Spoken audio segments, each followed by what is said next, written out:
hacen. Si ustedes quieren buscarlo, lo encuentran en el Evangelio de San Lucas 16 al 34. Esta palabra constituye la postura cumbre de la doctrina cristiana sobre el amor, que más adelante fue practicada por los primeros cristianos. Y nosotros lo vemos en la historia, pues fue practicada en primer lugar por Esteban, uno de los primeros mártires en la historia. Y esta palabra, pues manifiesta, en primer lugar,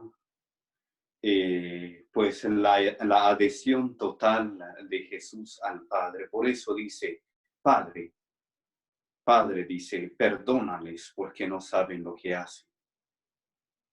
Y con esta palabra nos muestra también cómo Él intercede por nosotros. Intercede por los asesinos, intercede por los que hacen el mal. Intercede por toda la humanidad.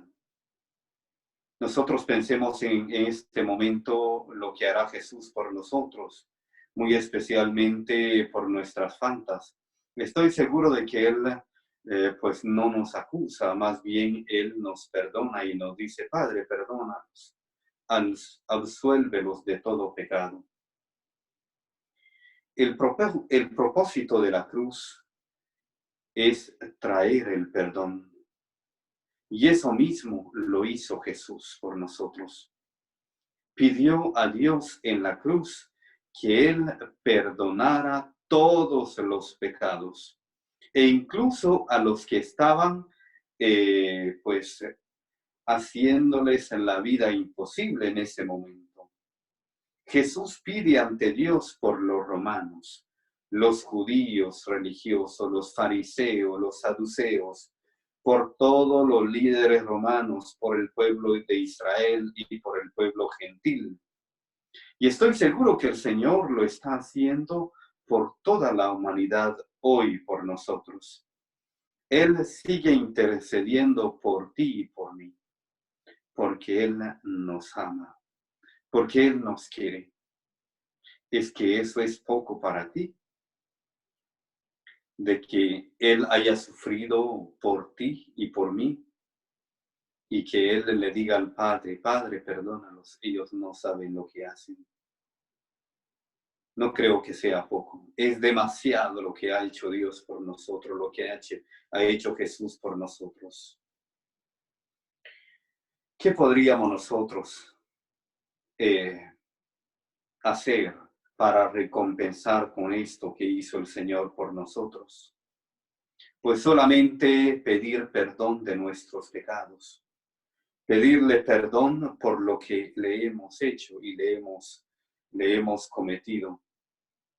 Pedirle a Él por nuestras faltas, nuestras limitaciones, por nuestro orgullo, nuestra ceguera y tantas cosas que nosotros pues hacemos, ¿no? A veces por ignorancia, pero a veces también lo hacemos de forma intencional.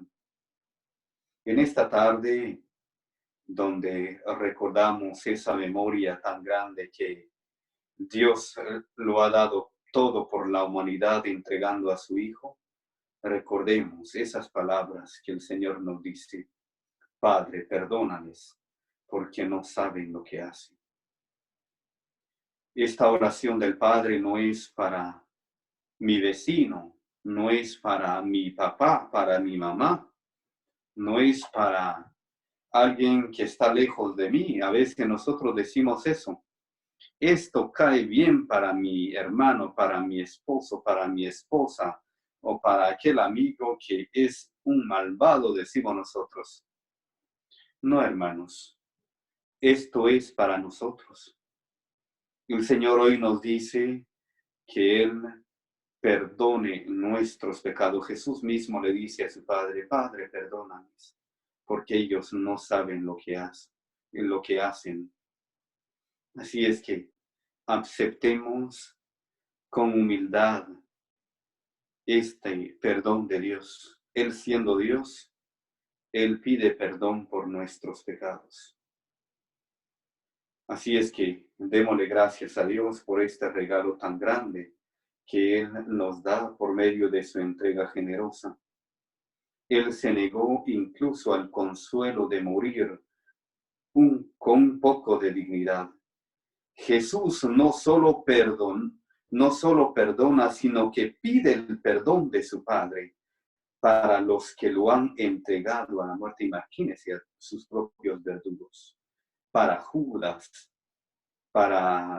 quien lo vendió, para Pedro que lo ha negado, para los que han gritado que lo crucifiquen a él, que es la dulzura y la paz, para los que ahí se están mofando. Y no solo eso, Él pide perdón por ellos, sino también por todos nosotros, por todos los que con nuestros pecados somos el origen de su condena y crucifixión. Gracias, Señor, por este gran regalo del perdón que tú nos has dado, que tú has reconciliado toda la humanidad con el Padre. Segunda palabra. De cierto te digo que hoy estarás conmigo en el paraíso. Esta palabra lo encontramos en el Evangelio de Lucas, capítulo 23, versículo 43.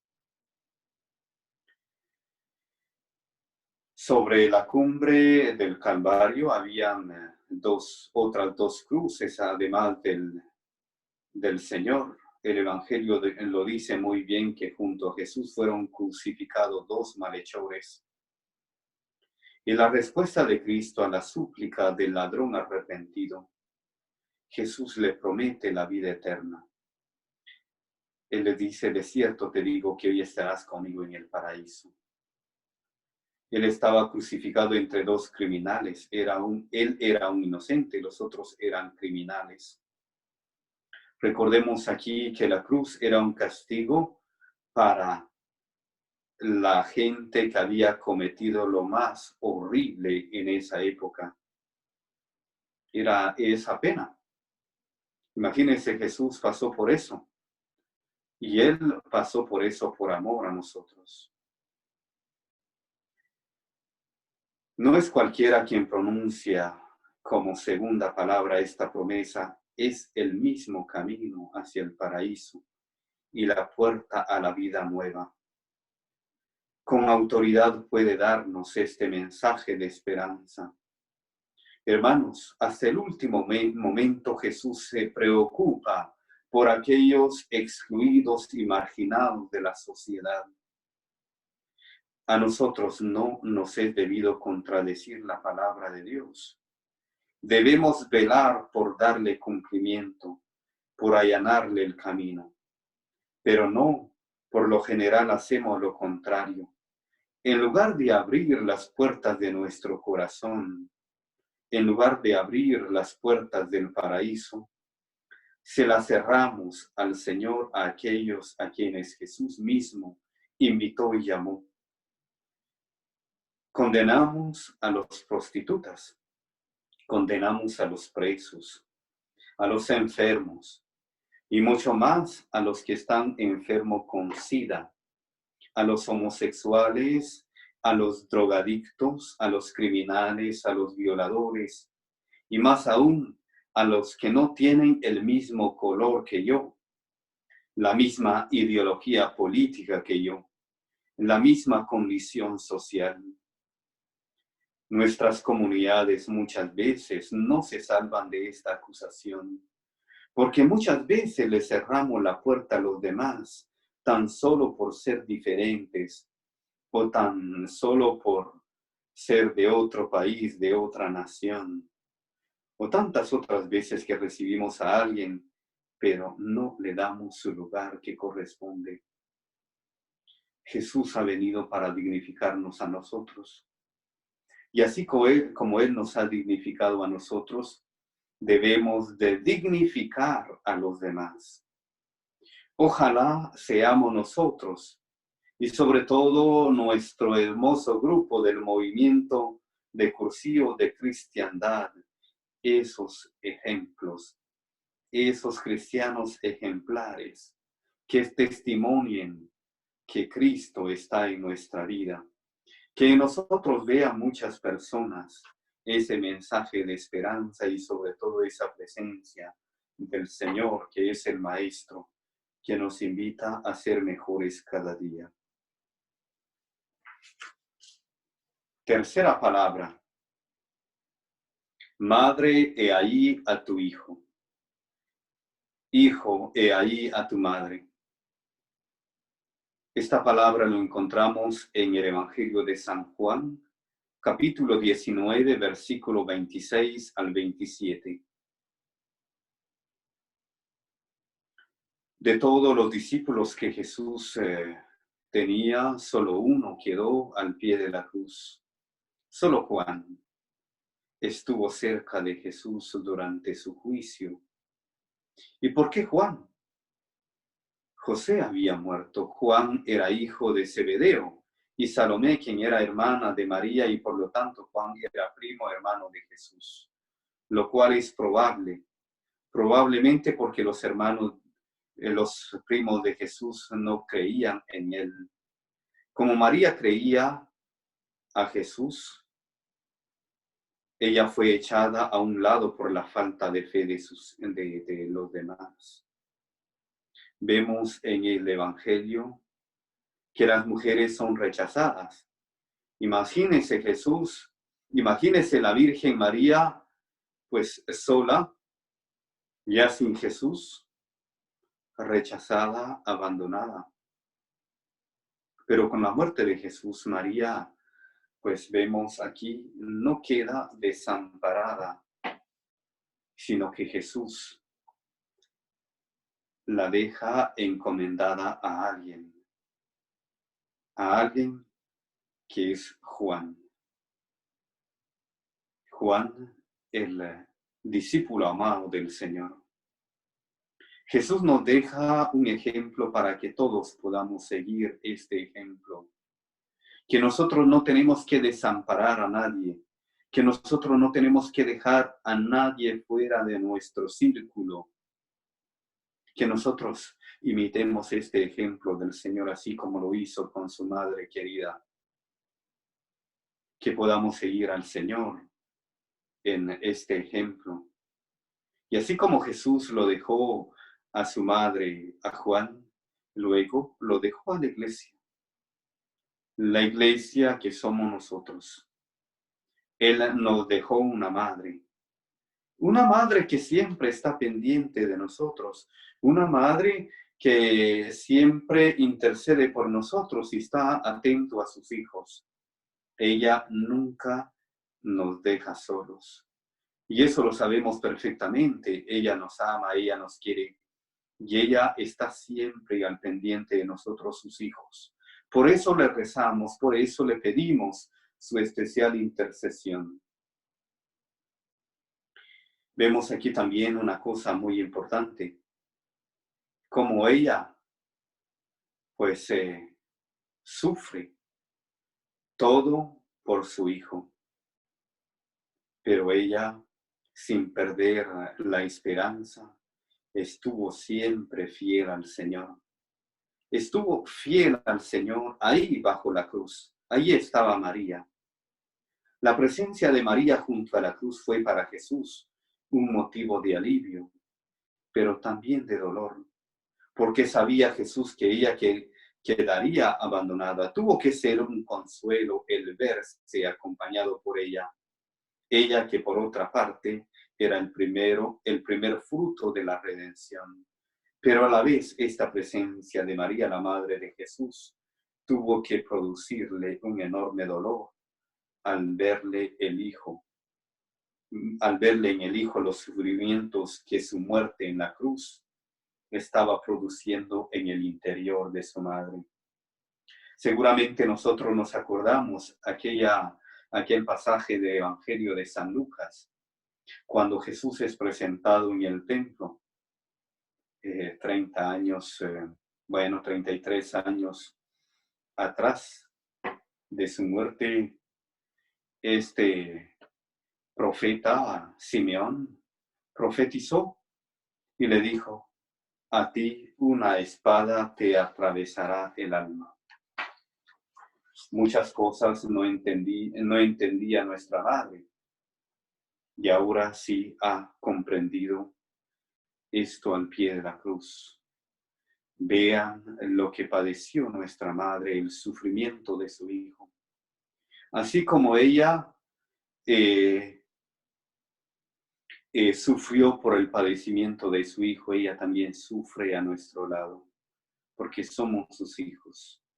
Así es que alegrémonos y démosle gracias a Jesús por dejarnos una hermosa mujer, una bella madre, una madre que nos cuida, que se preocupa por ti, por mí. Cuarta palabra. Dios mío, ¿por qué me has abandonado? Esto lo encontramos en el Evangelio de San Marcos, en el capítulo 15, versículo 34. Son casi las 3 de la tarde en el Calvario y Jesús estaba haciendo los últimos esfuerzos por hacer llegar un poco de aire a sus pulmones. Sus ojos estaban borrosos de sangre y sudor. Es una oración tomada del Salmo 22, que probablemente recitó completo y en arameo. Pero esto lo explica la confusión de los presentes que creyeron ver en esta súplica una llamada de auxilio a Elías. Hermanos, este es un acto de profunda soledad y alejamiento de su Padre. Este es el punto más profundo y más doloroso de la cruz. Probablemente sea el texto más misterioso.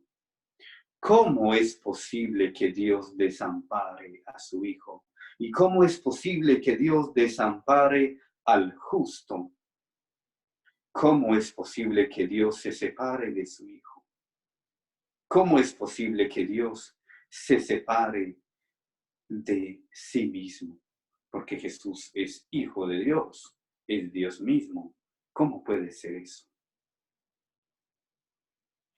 Esta palabra que es pronunciada por Jesús, más que un reproche hacia Dios, la oración del justo que sufre y espera en Dios. Jesús, en lugar de desesperar y olvidarse de Dios, clama al Padre, pues confía en Él y lo escucha. Pero Dios no responde, porque ha identificado a su Hijo con el pecado por amor a nosotros, y éste debe morir.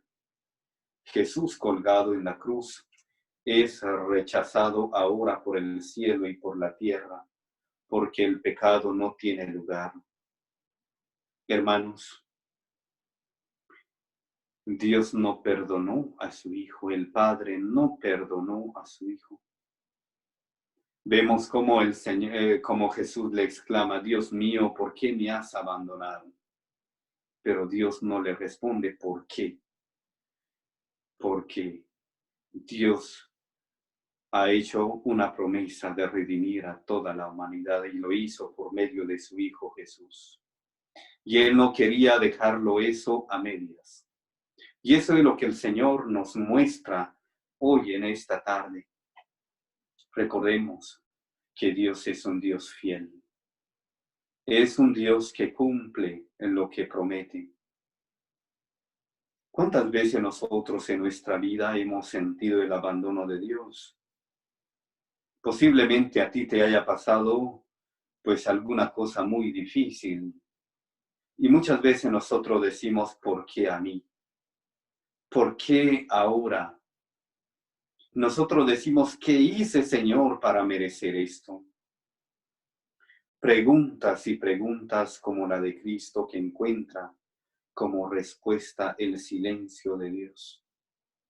Por lo general es la mejor respuesta que nos puede dar, pero no lo entendemos hasta que sepamos que del silencio brota la resurrección, brota la vida, brota lo mejor. Y en ese momento, incorporándose como puede, grita: Dios mío, ¿por qué me has abandonado? No había gritado en el huerto de los olivos, cuando sus venas reventaron por la tensión que vivía. No había gritado en la flagelación, ni cuando le colocaron la corona de espinas, ni siquiera lo había hecho en el momento en que le clavaron en la cruz. Jesús se grita ahora, Jesús, el Hijo único, aquel a quien el Padre en el Jordán y en el Tabor había llamado mi Hijo único, mi predilecto, mi amado. Vemos aquí el despojo total de Dios. Se negó a sí mismo, se negó a su propio Hijo para darnos esa vida. Qué misterio tan grande, hermanos. Qué misterio de amor tan grande que Dios nos ha dejado por medio de su Hijo Jesús. Démosle gracias a Él por todo lo que Él nos ha dado por este misterio de amor. Esa vida de amor que se nos ha entregado por amor. Quinta palabra. Tengo sed. Esto lo encontramos en el Evangelio de San Juan, en el capítulo 19, versículo 28. Es la expresión de una ansia de Cristo en la cruz. Se trata, en primer término, de la sed fisiológica, uno de los tormentos de los crucificados. La palabra está tomada de los Salmos 19. Se interpreta en este sentido alegórico la sed espiritual de Cristo de consumar la redención por la salvación de todos. Esa sed, pues corporal, pues claro, lo tuvo. Imagínese un día antes, seguramente él no había tomado agua. Nosotros sabemos lo que pasa cuando nosotros no tomamos agua. Pues no lo aguantamos. Pues eso mismo sintió el Señor, pero más que eso, es la sed espiritual, la sed de consumar la redención para la salvación de toda la humanidad, la sed de consumar tu salvación, mi salvación, la salvación de toda la humanidad. Qué cosa más grande lo que el Señor ha hecho por nosotros. Cuando se te pierde la fe, cuando decimos nosotros, es que se me está perdiendo la fe, acuérdate de esa sed que tenía el Señor para darte la salvación. Acuérdate de eso. Cuando tú ya no tienes ganas de ir a la iglesia, cuando tú ya no tienes ganas de hacer el bien, cuando tú ya no tienes ganas de amar, cuando tú ya no tienes ganas de dar lo mejor de ti mismo, acuérdate de esa sed que tenía el Señor por ti y por mí. Es una muestra de su amor, de su bondad, de su misericordia. Hermanos, al Señor le dieron vinagre. Cuando el Señor pues dijo, tengo sed, le dieron vinagre. ¿El vino para qué sirve? Pues es precisamente para endrogar a los penitentes. En aquel tiempo eso es lo que ellos hacían. Pues endrogar a los penitentes, es decir, bajarles el nivel del olor que ellos sentían. Pero veamos lo que hace Jesús. Él no tomó el vinagre. ¿Por qué no tomó? ¿Porque era fuerte? No. Él no tomó el vinagre para soportar todo el dolor de ese sufrimiento por ti y por mí. Muchas veces a nosotros no nos gusta el dolor. Muchas veces a nosotros no nos gusta el sufrimiento. Hoy el Señor nos enseña que hay que asumir muchas veces eso. Él mismo, que es el Señor, sufrió por ti. ¿Cuántas veces nosotros decimos, es que yo no merezco esto? Y muchas veces nos quejamos. Por eso, si en algún momento tienes algún dolor, algún sufrimiento, dígale, Señor, yo quiero unir este dolor al sufrimiento suyo. Pidámosle al Señor que Él nos ayude para vivir intensamente este tiempo y que Él nos permita también vivir con Él el dolor del pecado, el dolor de la indiferencia, el dolor de tanta maldad que existe hoy en el mundo. ¿Cuánta gente que a pesar de todo lo que estamos viviendo en este tiempo sigue haciendo el mal? A veces la gente no les importa, ellos creen que solo es una cosa y esto va a pasar y punto. Pero ellos viven sin Dios. El dolor que puede causar esto al Señor es demasiado. Pero nosotros que conocemos al Señor, pidámosle al Señor para que Él se apiade de toda la humanidad. Esta quinta palabra prácticamente manifiesta esa sed del Señor por el ser humano, esa sed del Señor por ti y por mí, porque tú vales todo para Él, porque tú vales todo para el Señor. El precio de su vida como cristiano, como hijo e hija de Dios, es en la sangre de Cristo, es ese sufrimiento del Señor. Nunca te olvides de ese sufrimiento, de todo lo que hizo el Señor por ti y por mí. Él sufrió, soportó todo por nosotros. Sexta palabra. Todo está consumado.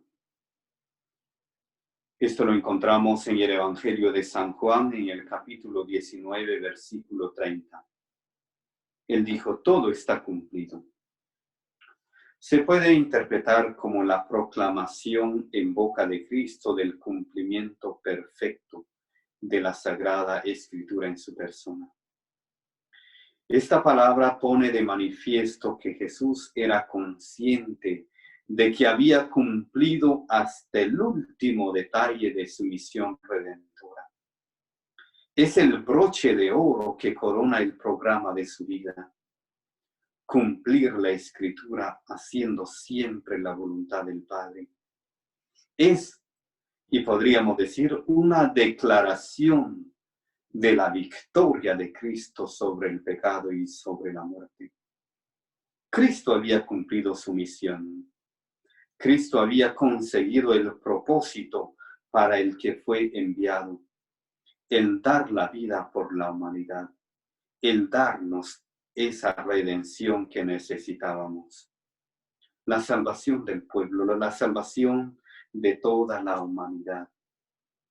Y con su obediencia, Él pudo cumplir todo lo que el Padre le había mandado. Jesucristo cumplió la ley en su totalidad. Veamos solamente para hacerles un recuento de esto. Durante su vida Jesús guardó la ley en toda su perfección. Es lo que llamamos obediencia activa. En su muerte de cruz llevó el castigo que requería la ley de todos aquellos que rompían sus ordenanzas. Jesús cumplió todo y no faltaba nada para hacer. Por eso le dijo al Padre, todo está cumplido. Recordemos nosotros también nuestra vida. Es que será que en nuestra vida nosotros podemos decirle al Señor, Señor, lo he cumplido todo hasta hoy. Creo que es un buen examen de conciencia. Nos invita a un buen examen de conciencia. Que nosotros con esto que dijo Jesús, podríamos decir, es que yo lo he cumplido todo. Es que yo puedo decirle al Señor, yo he hecho todo. Pues a veces podríamos estar cerca, pero podríamos estar lejos también. Pero pidámosle al Señor para que Él nos ayude para cumplir esa voluntad del Padre siempre. No son las palabras de quien tenía ganas de llegar al final de esto, sino el grito triunfante del vencedor. Que nosotros como cristianos, al final de nuestra vida, digamos, solo hice lo que tenía que hacer. No faltaba nada. Así como lo dijo Jesús, todo está cumplido. Y nosotros digamos al final, solo hice todo lo que tenía que hacer. Que esto lo guardemos en nuestra mente y en nuestro corazón, ahora y hasta que el Señor nos llame. La última palabra fue: Padre, en tus manos entrego mi espíritu. Esta palabra expresa la oblación de la propia vida. Jesús pone a disposición del Padre. Evoca el Salmo 30, en que el justo atormentado confía su vida al Dios bondadoso y fiel. En Cristo todo se había cumplido, solo queda morir, lo que acepta con agrado y libremente. Esteban, protomártir cristiano que imitó a Cristo en la primera palabra, lo hizo también en esta última, encomendando su espíritu en Jesús. Todo está cumplido. ¿Qué nos dice a nosotros esta palabra? Todo está cumplido. Perdón, Padre, en tus manos entrego mi espíritu.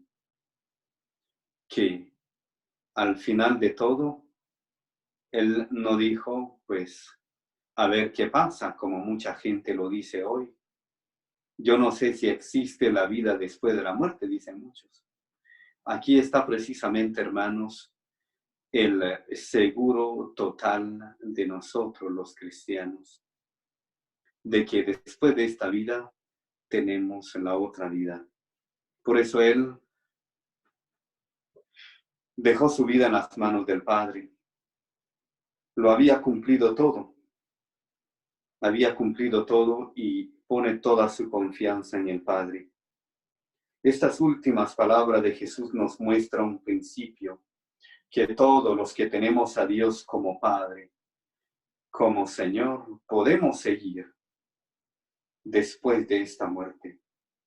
Cuando llegue el momento de partir de este mundo, digamos, tal como Jesús mismo dijo: Padre, en tus manos encomiendo mi espíritu. El mismo Esteban pudo hacerlo, el protomártir que les decía, el primer mártir de la historia.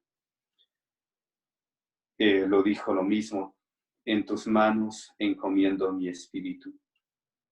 Quiera Dios que nosotros también podamos en su debido momento decir lo mismo: en tus manos encomiendo mi espíritu, en tus manos encomiendo mi vida. Nosotros debemos de intentar que cada día de nuestras vidas esté en manos del Padre. Y que más hoy, ahora, en este tiempo tan difícil, decirle al Señor: Señor, pongo en tus manos a mi familia, a mis papás, a mis hermanos, a mis hijos, a toda mi familia. ¿Qué más podemos decirle al Señor? Sino decirle: Señor, todo está en tus manos. Intentar que cada día de nuestra vida esté en las manos de Dios, eso es lo mejor. Lamentablemente que en este tiempo a veces parece volverse imposible. Nuestra cultura muchas veces no entiende esto de Dios. No son los nuestros, y que en cada momento confía más en sus fuerzas que en la de Dios. Hermanos, es momento de confiar en Dios y decirle al Señor: Señor, tú sabes que nosotros no podemos hacer nada. Somos frágiles, no podemos hacer nada, sobre todo este virus que nos acecha, Señor, y que nos asusta, y que nos pone ese miedo y ese temor. Pero en tus manos pongo mi vida, Señor, que tú me libres y me cuides de todo esto. Que tú seas, Señor Jesús, quien vayas delante de mí y que tus ángeles me protejan y me cuidan me cuiden en todo momento y en todo lugar. Que esto sean nuestras palabras, hermanos. Dios es nuestro Padre, Dios es amor, Dios es misericordia. Él nunca nos ha dejado solos. Quiero terminar esta pequeña reflexión, queridos hermanos, con esto. Cuando Cristo dijo su última palabra, en la Biblia se explica que el velo del templo se rasgó. Ya no más había que ir a Jerusalén una vez al año para ofrecer un sacrificio el día de la expiación. El sacrificio perfecto ha sido completado y tanto usted como yo tenemos acceso a la presencia de Dios por medio de Cristo. Tenemos acceso, así es que no hay justificación. El Señor está ahí donde estás tú. Él es el puente entre Dios y la humanidad. Si usted todavía no ha tomado el beneficio de este sacrificio perfecto, hoy Jesús le extiende una invitación para que se beneficie de este sacrificio hecho con amor. Si oye su voz, no endurezcan su corazón. Acepta a Jesús como su Señor personal, como su Dios, como su pastor, como su médico, como su Rey de Reyes, y entrégale tu corazón y tu espíritu para que tengas vida abundante en esta tierra y en la eternidad con Él. Amén. Don Carlos, no sé si estamos bien y ahora, pues, no sé si quieren agregar algo, si no, ya les doy la bendición. Bueno, usted diga. Don Carlos, no sé si me escucha. Sí, padre, lo escucho. Permítame, quiero hacer una cosa aquí, porque... Okay, ya. Lo único que quería hacer era darles el micrófono a todos. Okay. No sé si usted desea que alguien exprese alguna opinión, algún pensamiento o algo, o lo dejamos así. Lo pueden hacer.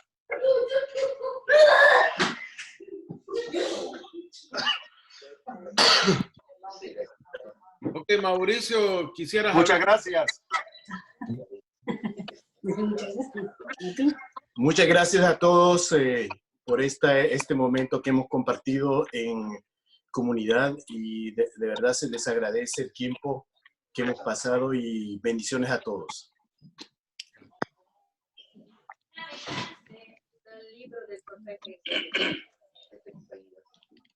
De nuestra parte también, gracias a todos, Dios los bendiga. Hermoso esta semana. Que pues Dios nos ampare durante este tiempo. Que bendiciones a todos. Nosotros le queríamos dar las gracias también. Lo único que vamos a empezar a recibir ya mis hijos que están bajando aquí, así que va a empezar a haber ruido aquí, así que antes que nada, pues, muchas gracias, Padre, gracias a todos y pues el rayo de Dios, ¿no? En este momento que las personas están viviendo, estamos viviendo todos, ¿no? Claro que sí. Oraciones para todos. Gracias. Gracias, Carlos, por este servicio que estás haciendo. Gracias. Que Dios los bendiga Gracias a todos y sigamos obedeciendo las leyes. Sí, muchas gracias, Carlos, por el tiempo. Gracias, Padre. Bendiciones para todos. Muchas gracias por el coro. La música estuvo muy bonita también y bendiciones para todos y muchas gracias por el tiempo, de habernos dado la oportunidad de haber tenido este momento tan hermoso. Gracias. Gracias, Padre Carlos. Gracias. Solo les quiero decir que grabé la parte de las 7 palabras del Padre. Voy a hacer lo posible de ponerlos en el Facebook, en el YouTube del movimiento. Y entonces ahí, cuando ya estén ahí, se los compartiré para que si lo quieren volver a escuchar, pues ahí lo pueden escuchar. Ok, gracias. Yo les agradezco a todos por la oportunidad que nos dieron de poderles servir. Con todo gusto y con todo amor les hemos puesto al servicio estas cosas, ¿no? Y vamos a tener la oportunidad de volvernos a ver, no sé, en algún momento podemos hacer alguna otra actividad de esta manera y por el momento, pues, demos gracias a Dios, agradecemos por siempre estar con nosotros, al diácono Ignacio, que siempre nos colabora de alguna manera. El maestro está hablando del obispo. Perdón. ¿Cómo apaga? Saludos a todos. Ok, entonces, Padre, si nos da la bendición, Padre. Bendiciones, gracias, Padre, por su reflexión. Gracias, gracias. Bendiciones a todos. Gracias, Padre. Chao. Si quieren, nos da la bendición. Padre. Vamos a dar la bendición. Antes de terminar, vamos a terminar. El Señor esté con ustedes. Con su espíritu. De Dios Todopoderoso, Padre, Hijo y Espíritu Santo, de quien permanezca siempre sobre ustedes. Amén. Amén. Gracias, Padre. Todo de salud, bendiciones, Gracias, Padre. un fuerte abrazo